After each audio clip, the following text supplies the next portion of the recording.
What's going on, guys? This is John from Texas Wiles, Rooster from Rooster Outdoors. and you are listening to the Wiley Rooster Boys Outdoor Podcast.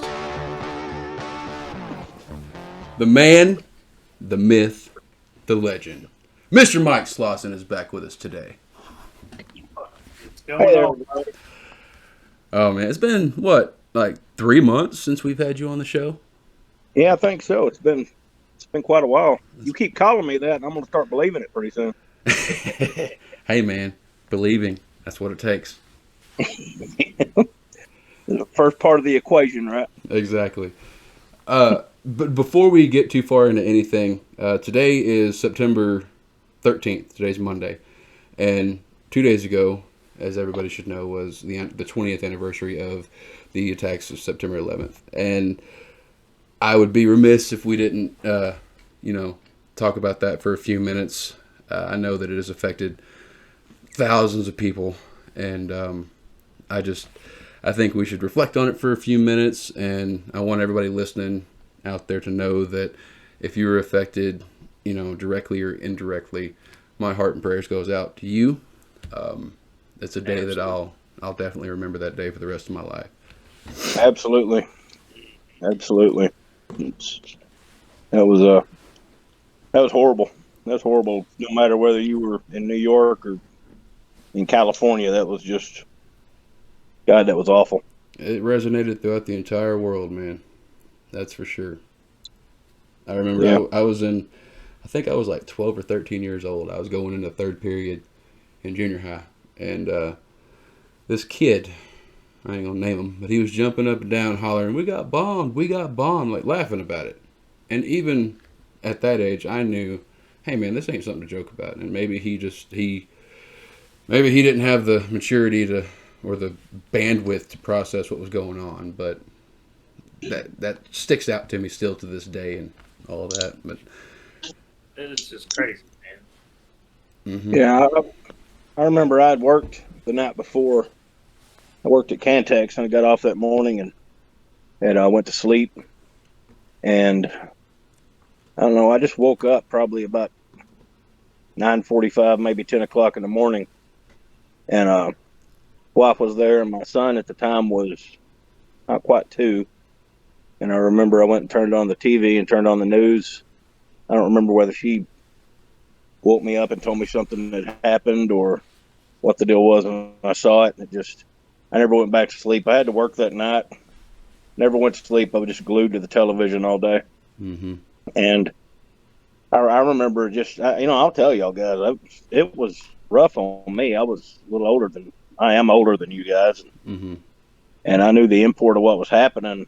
And I really became just a news junkie after that. I mean, I watched news every waking moment, and I mean, it caused so much anxiety in me. I remember getting in an argument with a friend of mine that night because he was kind of oblivious to it, and he was joking around. We were doing our normal banter back and forth, and I just blew up at him. I said, "Man, don't you realize what happened?" And Mm-hmm. I don't know. You'd like to forget those times, but you also are fear not remembering Mm-hmm. the import of it. I mean, a cataclysmic event like that, or a catastrophe like that, I mean, exactly what you were doing in the moment that you found out about something like that. I mean, that's branded on your mind. Absolutely. I remember relatives always telling me about what they were doing whenever JFK got shot. And I was thinking that, well, yeah, I guess that would be a bad deal, but it's not really that. I just never really understood the gravity of that situation with them and what it meant to them and what this meant to us. Mm-hmm. Yep. So for sure. And I mean, if there is such thing as a good thing that came out of it, that was the most unified I've ever seen this country. Mm-hmm. Oh man, absolutely. Yep. Absolutely. We could sure use some of it right now. Oh, that's truth, brother. That's truth. 9/11 was a terrible, terrible thing, but I do wish we could have another 9/12. whenever everybody came together, and there wasn't, there were no political parties. There was nothing. There was just Americans. That's what we all were, and we were all there for each other. And I wish that we could see that again. Who knows if we will? But Absolutely. I mean, and Yeah. regardless whether you liked or didn't like George Bush, I think he did it right when he was sitting there. That speech he made. mm-hmm. I heard it on the radio the other day. Well, it was actually the day before 9/11. Man, that still gives me chills just listening to it. I mean, it's Yeah. still an emotional thing, and it's still everything about it. Me and Rachel the other day when we were headed over to Cabela's. We were talking about it, and yes, I mean, I was young, but I was old enough to understand that this ain't no good. This is the United States of America. This ain't supposed to happen here. And as I've gotten older, remembering all that, I've begun to understand more, and it'll get you, man. Just the gravity of that day it's somber, it's sobering, really. Yeah, very much so. There's not enough superlatives, there's not enough words really that you can put together to express the true depth of every emotion and every thought and every fear and every hate and every love and everything that happened that day. That was something. What's scary to me is this new generation that we have coming up. They didn't experience it, and the severity, the seriousness of that day is kind of lost on them. And I would hope that it's our job to educate this generation on the subject. Never forget. Yeah. But you know what? That's absolutely true. Let's move on to something a little bit more happier. Yeah, I'm depressed now. but I'll again, tell you what, how about we take a moment of silence real quick, take a break, come back and start a new subject, huh?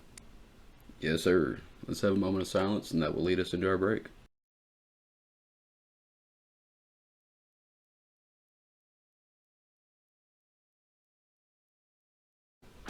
Hey, y'all. I wanted to take a moment to tell you guys about one of our sponsors. Not only are they one of our sponsors, but they are an incredible American company, and they sell fire starting gear. The name of this company is Bigfoot Bushcraft. Now, this stuff works exactly as it is advertised.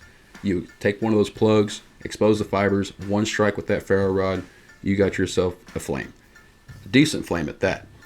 And this flame will burn for 5 minutes or more. So you get that thing put on your tinder, and that's more than enough time to get yourself a sustainable fire. So be sure to head on over to BigfootBushcraft.com. Use discount code Wiley Rooster Boys, all one word, at checkout for 15% off your order. And every order placed with our discount code helps support our show. So get on over there, get you some gear, and get you a fire. And we're back. Mike, I heard something about you Saturday that I don't believe you told me before. I did not know that you were on Forged in Fire. Well, no, I wasn't on it. Well, preliminary. Yeah. Well, I filled out all the paperwork, and yeah. I'll tell you what. Let me tell you. When that show first came out, I was, when I first heard that it was coming out, I was like, bull crap. I'm not going to watch that because I was just kind of. I'm not someone that really gets on board with any new fad or anything like that. Mm-hmm. And I had been making knives at the time for about. I'd already been making knives for 6 or 7 years, and didn't consider myself any kind of an expert. I still don't. I'm just a gifted amateur that just pounds away at stuff until something that. Oh, I'm going to stop you. I'm going to stop you right there because that knife that you've made for me, that thing looks incredible. You're far beyond an amateur. That's, in my opinion, you're a beast, man. Well, thank you. I really can't call myself a professional. I'm more like somebody that stayed at a Holiday Inn Express last night.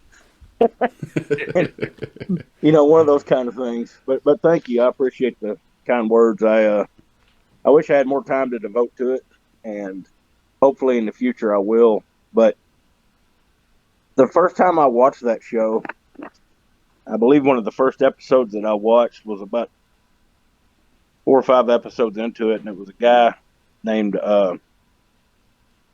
Tobin. He's this fella he lives down around San Antonio, and there's actually, for those of you not aware, the San Antonio area has produced 5 or 6 Forged in Fire winners. There's a big group of guys down there Oh, I didn't that know are that. just absolutely excellent bladesmiths, and I mean, I'm just in awe of their work. But I remember watching it, and Tobin Yeto, it's not Tobin Yeto, it's Tobin, I forget what his last name is.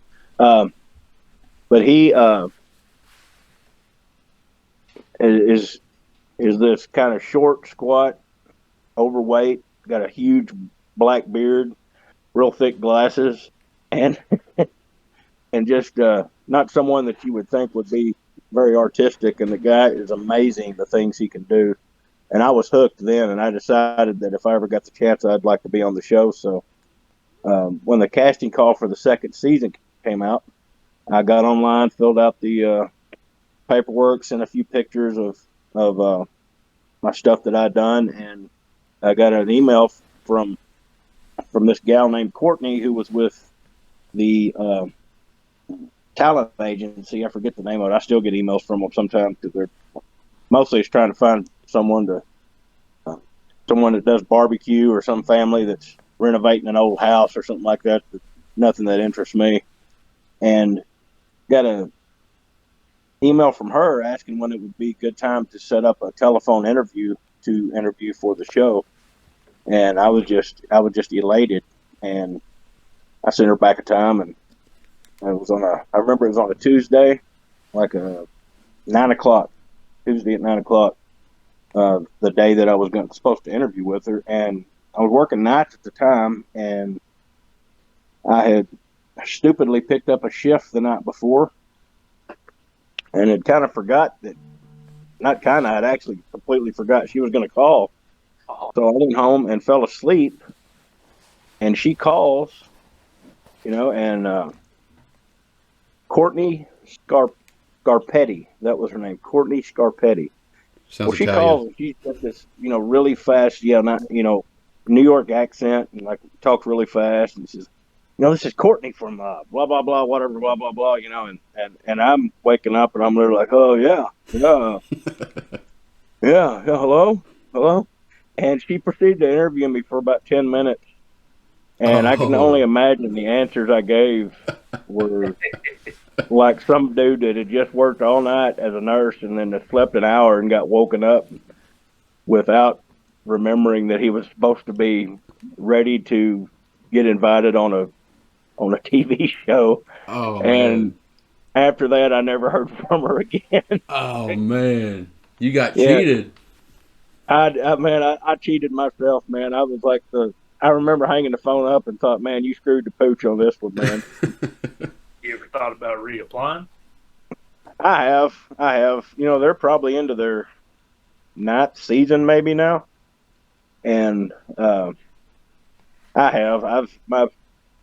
work schedule, the thing about it, those guys that do that, I did my research on it and was in forums with a lot of the guys that have been on it. And really, that's about a 2 to 3 week commitment where you really can do nothing else but just that show. They actually filmed the show in Connecticut. Oh, wow. Yeah, you've got to travel to New York City, and you devote about 4 or 5 days to the filming of all the episodes and prepping for it. And then you've got basically have to repeat that process a few days later if you move past the first round. And I've thought about it, but just don't really think that I could invest the time to do it, although it would be an awesome thing to do. Yeah, that is quite a substantial chunk of time you'd have to take out. Yeah, it is. And it's apparently it's pretty. A lot of the people that have done it have said that it's financially it's a pretty big burden, especially the guys that actually, I don't really have a business making knives as far as having a website or doing it for a living. A lot of the guys that actually do it for a living that have had successful knife businesses and then have left the show early in the first round those guys reported that it harmed their business Oh, substantially. I could see that. People's perception thinking, oh, this guy got knocked out early. He ain't no good. Yeah, there was Okay. one guy, that had a regular, um, he sold out regularly, and apparently after that show, he got knocked out in the first round, and he didn't sell one for 3 months. Oh, wow. Yeah, because of people's perceptions, and I can only imagine the, uh, the pressure that goes into 2 hours taking, either scrap metal off an old car or just a big ball bearing and trying to turn it into a blade in 3 hours, I think, is what they started off as. They might be down to 2 now. Wow. Just the pressure would be immense. Well, Would really be immense. if you ever made the choice to get back on there, I know you'd have some fans here. Yes, sir.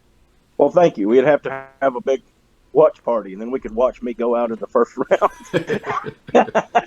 Hey, with talk like that, you ain't gonna live up to the man, the myth, the legend. Come on now. Yeah, I would have to do better than that. Nah. I'd have to beat on it till my arm fell off. Well, as you know, since we last had you on, the show has kind of evolved. Yes, and I've really been enjoying listening to you guys, and man, big fan trying to tell people about you. I appreciate it, man. Yeah. You bet. In the first season, we were primarily just about fishing and stuff like that. For you listeners out there, maybe it's your first time hearing us, but in the second season, we've branched out to pretty much all things outdoors: hunting, fishing, camping, bushcraft, all that kind of stuff.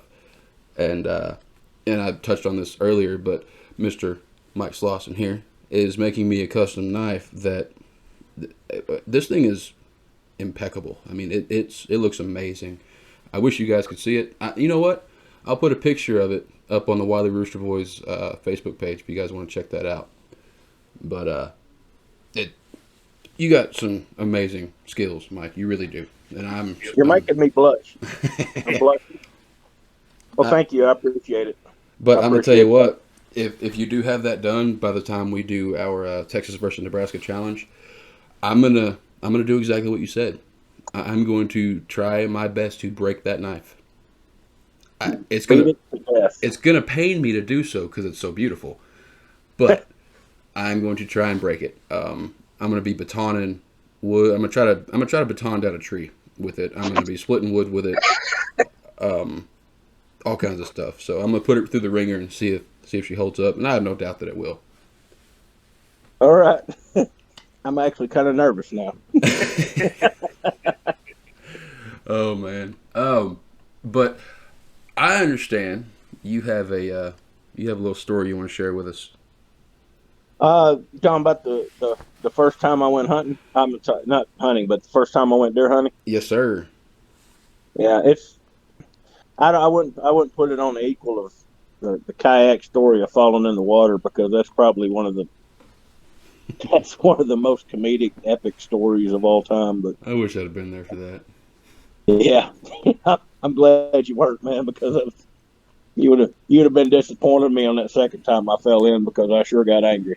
It was awful. I was saying all kinds of bad things. So I grew up in southern Oklahoma, and hold on. Wait, before we start this, let's take our last break of the show, and we'll be right back. All right, good deal. Okay, sorry about that. You were saying? No problem. Growing up in Oklahoma for I'm not a native Texan, but I got here as fast as I could. One of those kind of things. It's Good on you. I really consider both states my home state. I've been here for 20 something years, but growing up there, Oklahoma is another state a lot like Texas, where the outdoors is just a really big part of everybody's life. And deer hunting up there for rifle season, Oklahoma has separate bow season, rifle season, and black powder season, muzzleloader season. Okay. At the time, the rifle season was only 9 days long. It started on a Saturday morning. Oh, wow.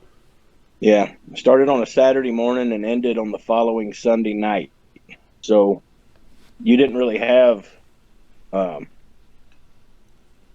Yes, it's maybe, I don't know how many days that is. I thought it was 5, 6, yeah, 9 days. You didn't really have a long season, so you put a lot of prep into it if you were a rifle hunter. Mm-hmm.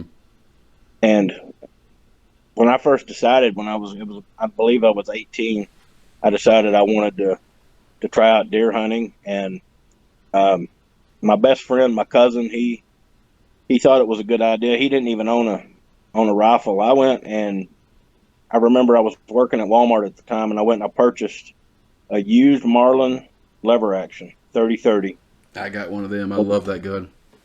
Oh yeah, it's a great gun. This one functionally was a great gun. It looked like you drug it down the road. Didn't have a bit of bluing left on it. Didn't have a bit of finish left on the wood, but functionally it worked. Open sights, didn't even have a scope. I believe I paid $120 for it. This is back, I believe, the winter of '88 is when this happened, when I was 18.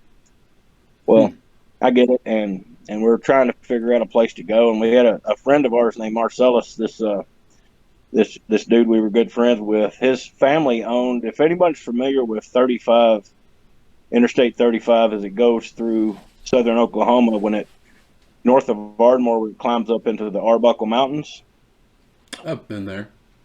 Yeah, you can actually see it the next time you go up there.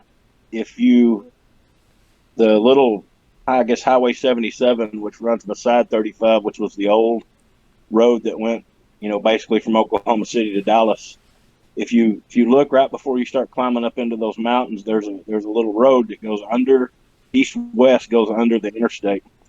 Well, if you go down that road west for about a mile and a half, back up into the Arbuckles was a plot of land that was a couple hundred acres that was up on like the first range of those hills, and it was like heaven on earth. I'd never been in any kind of terrain like that, because growing up there, even then, I was mostly down in the flat part of Oklahoma, which was down below those hills. You can't really call them mountains; they're more hills. But we go up there, and I remember we went up there a couple days before, walked around, looked around, got shot at. You got shot at?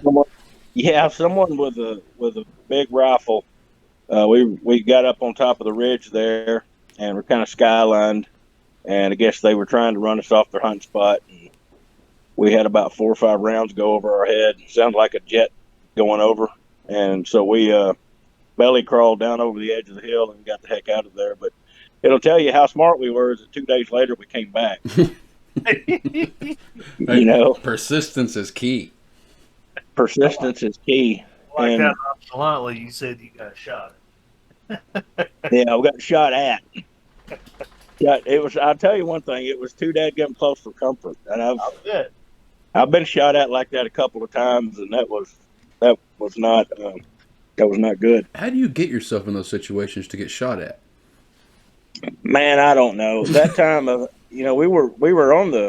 we weren't on anybody's land except Marcellus's family. I mean, I can understand that time, but I mean, if it's been multiple times. Well, the next time, let me just take a slight detour. The next time was we were fishing, and it was actually probably about straight line, probably about 6 miles from this spot. It was on Caddo Creek, which is a creek that runs across Carter County, which is the county that I was born and raised in. And we had decided to go fishing, so we were in my little Toyota pickup, and it was me and my best friend Darius, and Marcellus was with us again, and our friend Calvin. Calvin was this black dude that was from South Central Los Angeles. He was from Watts and had family in Southern Oklahoma and had just moved there. And we went to church together, and we kind of befriended him. Just super, super nice guy. And I asked him if he wanted to go fishing, and he didn't really, he didn't fish much, but he was game. So we all went fishing, and me and Calvin are fishing in one spot, and Darius and Marcellus had went on around the corner of the creek a couple hundred yards up, and we're fishing, and all of a sudden we just kept hearing what sounded like bees around us. a buzz, and we'd hear like little popping, and I didn't know what it was. I couldn't understand what it was. And all of a sudden, Darius and Marcellus come running around the corner and yelling, "Somebody's shooting at us!" And then I realized what it was. It was a 22, and they were shooting right over our heads. And the little popping I was hearing was it hitting the leaves of this cottonwood tree that we were fishing under. Oh, wow. And, yeah, so needless to say, I made it back to the truck last because I was the biggest one of us. But I did make good time getting back to the truck. And then the next week, the Carter County Sheriff's Department raided the place next to Cadover where they'd been shooting from us, and it was a big weed farm. Oh. So what we figured is we had got next to someone's weed and didn't realize it, and they were just running us off. So that's like a without a paddle story right there. Right. Oh, it was definitely without a paddle. It was definitely without a paddle. I was up Caddo Creek without a paddle. It was something else. So, yeah, those are the 2 times that I've been shot at. Well, 2 times that I was aware I was being shot at. But so we head to this spot, and we get there as early Saturday morning, and we get there like god awful, butt crack 30. And this is your deer hunting time, right? Yeah, this is deer hunting time. Okay. And my cousin Darius, my best friend, he, like I said, didn't own a rifle. So he went to his grandfather, Herman, who's storing his own, and he borrowed a gun from him. And what he got was a Schmidt-Rubin Swiss military rifle. And if anyone is familiar with this gun's kind of known. It's got a straight pull bolt, and the bolt is wooden. The bolt has wooden spacers on it, and you don't work it like a regular bolt action. You pull it straight back, and it's got cams that open the action. And kind of a unique gun, and about 4 feet long. It had, I think, it's a 28 or 29-inch barrel on it. Oh, goodness. It's like a military rifle from the turn of the 20th century.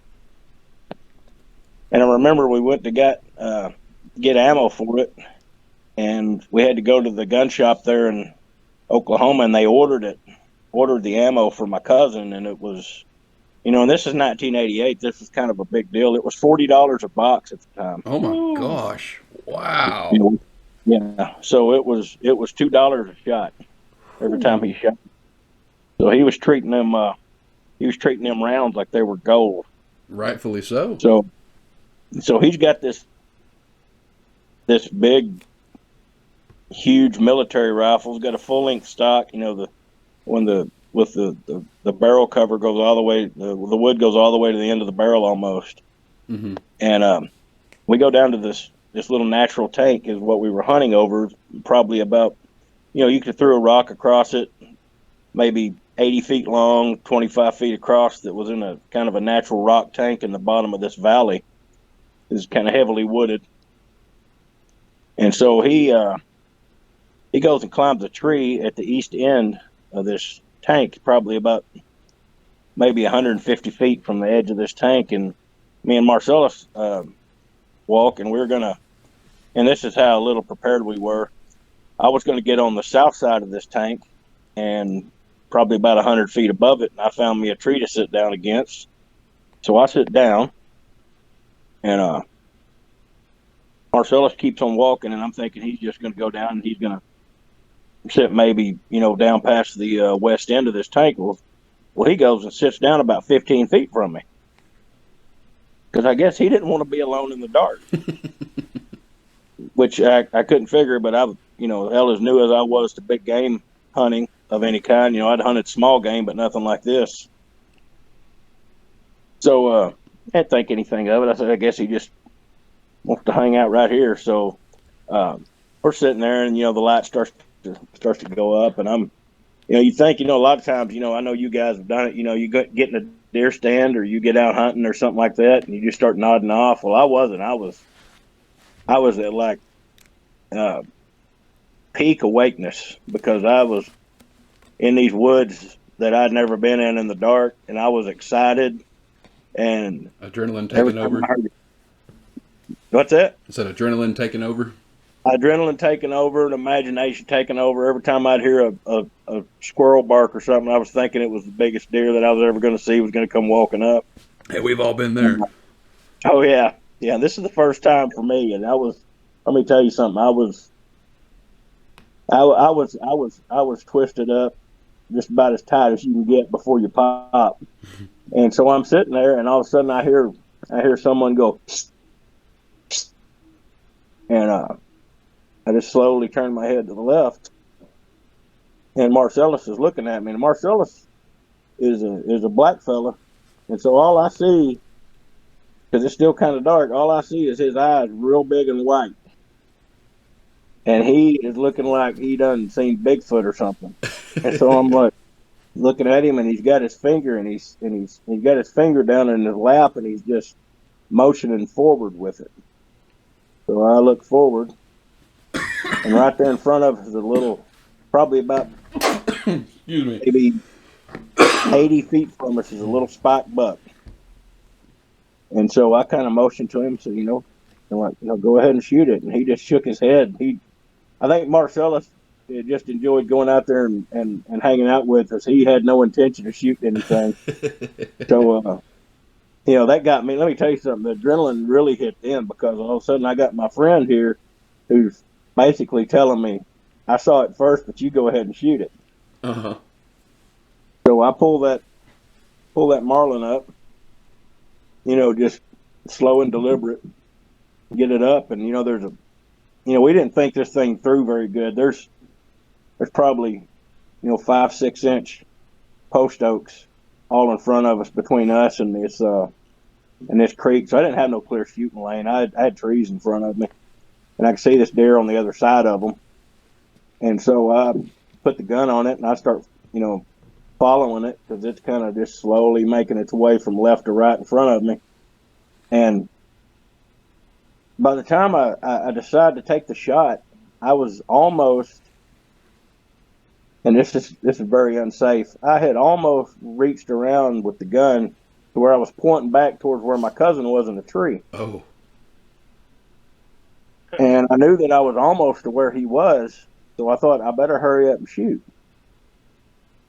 or I'll miss my chance. And so I shot, and of course I missed over the top of it, because it failed to mention that I wore real thick, heavy glasses, because I was blind as a bat, and they was all fogged up because I was hyperventilating. And so I missed. And about that time, just after I fire, I start hearing my cousin working this bolt on this old Swiss military rifle. And so he puts about $10 worth of shots into this deer. Basically, it sounded like a little mini firefight had erupted. We got in a firefight with a spiked buck. And so I jump up, and, I didn't wait for the deer to fall. I just jumped up and started running back over there to where he was. Well, he gets out of the tree, and he's calling me a fat SOB, and why did I shoot at him? And I said, I didn't shoot at you. I shot at the deer. So why didn't you hit it? Because I couldn't see it. Well, why'd you shoot? Because it was there. And the deer we find laying probably about 150 feet from his tree, and it is riddled. It is riddled with bullets. Oh, no kidding. Oh my gosh. He had shot it everywhere but through the shoulders. Oh, it had man. Shot through the back end. It had a shot hitting high on the neck. It's possible that maybe my shot even hit it, because it had holes all through it. Oh, man. And it's laying there on the ground, and it's bleeding because it's still alive. And thinking about it now, it was horrible. We were ignorant, what we did. And I was like, man, you better go kill it. And he's like, hell no, these cost $2 a piece. You kill it. So needless to say, I went over there and shot it, I believe, a 6th time. Oh my gosh. And that's pretty much that's pretty much the end of the story. It's not a, I don't know, it's a cautionary tale really of what not to do whenever you go deer hunting, and what not to do whenever you're pre-scouting an area to hunt deer, what not to do with firearm safety. Yeah. What not to do if you're trying to humanely put an animal down, and what not to do if you're trying to save a bunch of the meat, because he had to throw a bunch of the meat away because it had bullet fragments in it. That's a shame. It's certainly memorable. Yeah, it really is. It's not a story like the kayak story, but it's yeah. You would have, if you'd have been there, you would have appreciated it. It was something. Yeah, it's crazy. I got a little quick story for you. This wasn't my first deer or nothing, but back there in Nebraska, me and a buddy of mine, Alfredo, we used to go hunting all the time.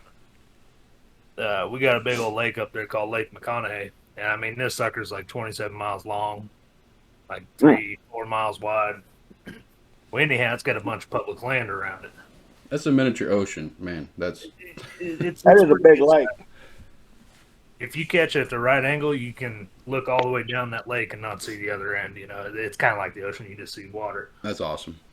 Wow. There's a bunch of public land there, and you can go hunting, you know, in the fall. And there was one of my honey holes. There was a spot up there. You go up on the hills and sand hills, and you'd find the muleys. And then you can kind of follow the ravines down to the water, and that's usually where them whitetails would hang. Well, me and Fredo, we were down there hunting, and we'd walk down this ravine. We'd seen some whitetails kind of up in these cottonwoods. So we kind of sneak on up in there, and all of a sudden I see him get all excited. And I mean, he sees one, boom, he shoots. We start looking around, trying to figure out where he dropped it, you know, look for a blood trail or anything. He finally found it, but he didn't want to holler at me. And I kind of looked around when I finally came up to him. I was like, "You found it?" He's like, "Yeah, I found it." This thing was so small, he picked it up by himself. He did not want me to see it. What'd you shoot? Nothing. Yeah, I mean, it wasn't that huge, but we'd seen like a 4x4, 5x5 run into them trees, and that's what he was after. But so he shot what he thought was something else. Yeah, he didn't get what he thought.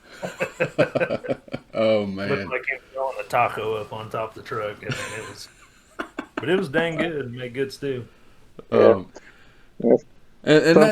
sometimes they look bigger when you first see them than when you actually get them. That's right.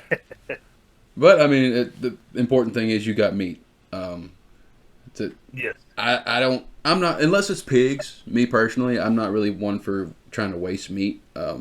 Now a pig, y'all listeners, y'all get mad at me or whatever, but if need be, we'll run over with pigs. If need be, I will gut shot them and let them run off and die. That's a true story. Because there's just so many of them, and they just tear up so much stuff. But other than pigs, if I shoot it, I eat it. And I'm sure you guys are the same way. Absolutely. Because, you know, I respect the animal, but a respect for deliciousness too. Yeah. That's right. Just try not to riddle one of them with bullets. It's oh man, very unsavory. I don't think the air hose trick for separating the skin would work on that deer. A few too many holes. No, that leaking like a sieve. It was pretty bad. Well, speaking on hunting season, what are we? We are about 7 weeks away, right, from rifle season. Just about. Believe so. Yeah. 6 or 7. Yeah, man, I cannot wait until deer season. I didn't get a deer last year, and I think I shared. Yeah, Rooster, I shared that story on the last episode or episode before, whichever, the story about how my hunting season went terrible last year. I think I shared that story. If not, I'll do it another time, but I think I did. But there's some decent ones out here, and I'm hoping to get one. And my daughter, we were fishing the other day, and she was telling me about how she wants to go hunting again, and I can't wait to take her hunting. That's make a little huntress of her yet, man. Yes, sir. That'd be a blast for her. Be sweet. I'm hoping. I bet she'd be good at it too. I'd take her attention to detail. I bet so. Yep. She'd probably be real good at telling the story on this program too. You know, I've thought about that. I have, but I'm gonna give that just a little while longer. I'm sorry, Rooster. What were you saying? Oh, I was saying, I hope y'all get one because I want some more of that white deer chili you guys make. Oh my god! And thank you. You just reminded me of what I was going to say a minute ago. For you guys and our listeners, to me, it's not quite fall. The leaves can turn, the weather can turn, all that stuff. Okay, but it's not quite fall until I walk in the house after work and you smell either one, a deer chili, or two, a deer stew. Just that smell of venison cooking that just permeates the whole house. Amen. That right there, that is whenever it turns into fall. Yes, sir. Oh my gosh. Amen. Oh man, just thinking about it, my mouth is watering. Yeah, I just want y'all to bring something to y'all's attention that I also am a big fan of chilies and stews. Well, you need to tell Rachel to make some of that white deer chili because tell you, Mike, that's some of the best chili I ever had. It really is, and I'll tell you something. I'm sure she'll appreciate it. Oh, I've never had a white deer. Really, to that, I've never had a white chili. Period. Until she and I got together, and whenever years ago, whenever she told me that she was going to make a white deer chili, I reacted like probably most of you guys out there are reacting like, well, what is that? But all my doubts were quickly dismissed after that first taste test. Oh my goodness, it is good. But what is it? I'm sorry. Explain what makes it a white chili. You got me. I don't know. What does it look like? It's white. I mean, okay. It's got beans because beans belong in chili. Otherwise, they wouldn't make chili beans. Just drop it. Beans belong in chili. but I know it's got some green stuff in it. I couldn't tell you, but I will talk to her, and you can talk to her too if you see her at work. Yeah, you bet. Hopefully, I get her to bring some up there. I don't think that'd be too difficult. Yeah, I'm big on eating. What was it last year, or year before, Rooster? That she made an entire huge crock pot that I just brought up there to work. Year before. Yeah. Well, this year all goes to plan. I'll bring another one up there. She's an amazing cook, and I ain't got this body for no reason. Yeah, I say that about my wife. Tell everybody that I was like 160 pounds when we got married. Then I just have to admit I was fat already. She ain't helped it, man. Yeah, I've been fat my whole life, but she's helping me maintain that dad bod. And you only live once. Enjoy it while you got it. Exactly. Yeah. I love food. I love wild game.